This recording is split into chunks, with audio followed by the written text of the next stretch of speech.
Retire हो गए राज्य शासकीय कर्मचारी संघटनेचा राज्य शासकीय कर्मचारी संघटनेचा हमारी यूनियन हम सब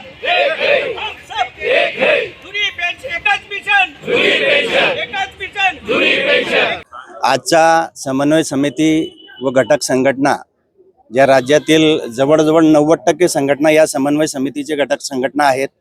7 मार्चला मुंबई येथे समन्वय समिती व घटक संघटनांच्या बैठकीमध्ये शासनाने समन्वय समितीच्या माध्यमातून आम्ही अनेक वेळा हजारो वेळा म्हटलं तरी वावगं होणार नाही, आम्ही निवेदन दिली, प्रत्यक्ष भेटून चर्चा केली, चर्चेसाठी वेळ द्या ही विनंती केली।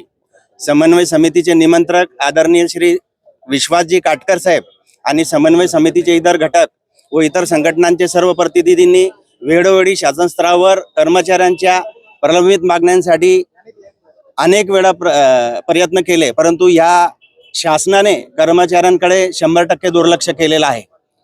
त्या शासनाच्या कर्मचाऱ्यांच्या विरोधाचा जे विचार आहेत त्या विरोध करण्यासाठी आज समन्वय समिती, राज्य सरकारी कर्मचारी, चतुर्थश्रेणी कर्मचारी आणि राज्य शासकीय नियम शासकीय जिल्हा परिषद वाहन चालक संघटना ही संपूर्ण राज्यभर 100% संपामध्ये सहभागी आहे। मागण्यांची सनद ही सर्व प्रवर्गांचे 20 मागण्या जी अतिशय ज्वलंत मागण्या आहे त्या मागण्यांची सनद शासनाला 17 मार्चला जी समन्वय समितीने नोटीस दिली त्या मागण्यांची सनद त्याच्यामध्ये दिलेली आहे।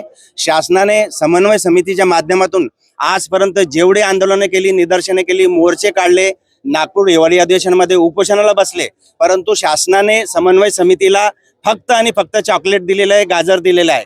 कर्मचाऱ्यांच्या ज्या जिव्हाळ्याचे प्रश्न आहे, 20 मागण्यांची सनद आहे, शासन एकाही मागण्यावर रिसर चर्चा करत नाही। आता हा जो जनसमुदाय आपण बघताय, फक्त जिल्ह्यामध्ये बघताय, हा जनसमुदाय राज्यातील सर्व पुऱ्या महाराष्ट्रामध्ये 90% कर्मचारी या संपामध्ये सहभागी आहे। आताच तुम्हाला सांगतो की मंत्रालय हा 90% कर्मचारी संपावर असल्यामुळे हा संप 100% यशस्वी झालेला आहे आणि याची दखल शासनाला घ्यावीच लागणार आहे। महत्त्वाचे मुद्दे जास्त वेळ न घेता बोलतो की जुनी पेन्शनचा मुद्दा जो 7 मार्चच्या ऐतिहासिक संपामध्ये तत्कालीन मुख्यमंत्री आदरणीय श्री एकनाथजी शिंदे साहेबांनी मंजूर केला, त्याच्या मार्गदर्शक सूचना जे आजपर्यंत शासनाने निर्गमित केलेल्या नाही आहे। आता समन्वय समितीच्या माध्यमातून 9 डिसेंबर पासून आम्ही नागपूरला उपोषणाला बसलो। माननीय मुख्य सचिव या राज्याचे त्यांनी आम्हाला चर्चेला बोलवलं आणि चर्चा तब्बल 25 मिनिटं आमची चर्चा झाली आणि साहेबांनी फक्त एवढंच आश्वासन दिलं की हा अधिवेशन संपल्यानंतर 15 दिवसांनी पुन्हा तुम्हाला चर्चेला बोलवतो आणि चर्चा करून हा सर्व विषय तुमच्या मार्गी काढतो। परंतु दुर्दैव आहे की या शासनाने आजपर्यंत मागण्यांची सनद जी आहे त्या मागण्यांमधून एकही मागणी पूर्ण केली नाही, कोणत्याही विषयाच्या बाबतीत शासन निर्णय निर्गमित केलेला आहे। म्हणून आम्ही सर्व राज्य सरकारी, मध्यवर्ती, वाहन चालक, चतुर्थ श्रेणी सर्व संघटना या शासनाचा निषेध करतो। धन्यवाद।